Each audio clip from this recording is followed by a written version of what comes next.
একটি 3 phase motor অর্থাৎ doll connection করার পরে ওই মোটরটি যাতে 4টি জায়গা থেকে কিভাবে ইমার্জেন্সি ভাবে কোনো দুর্ঘটনার হাত থেকে রক্ষা করবেন, ইমার্জেন্সি অফ করবেন সেটা দেখিয়ে দিব 4টি জায়গা থেকে।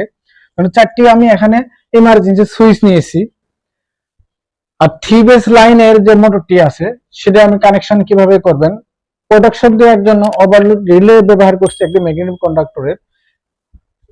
এই কানেকশনটি হবে ডল কানেকশনের মতো, সেটি আমি আপনাকে দেখিয়ে দিচ্ছি। প্রথমে আপনাদের 3 ফেজ কানেকশনটা আমি দেখিয়ে দিচ্ছি। রেড কালারটি নিয়ে ম্যাগনেটিক কন্ডাক্টরের ইনপুট কানেকশন, আউটপুট থেকে নিয়ে ওভারলোড রিলের আউটপুট থেকে নিয়ে মোটরের কানেকশন। সেম ভাবে 3টি তারই আমি, যেহেতু রেড ইয়েলো ব্লু 3টি তারই ফেজ কানেকশন, মোটরে এইভাবে আমি কানেকশন করতেছি। যেটি এই বিষয় নিয়ে অনেকগুলো ভিডিও দেওয়া আছে, সেক্ষেত্রে আপনারা দেখে আসতে পারেন। রেড ইয়েলো ব্লু 3টি কানেকশনে আমি কিন্তু ডল কানেকশন কিন্তু হয়ে গেল পাওয়ারের।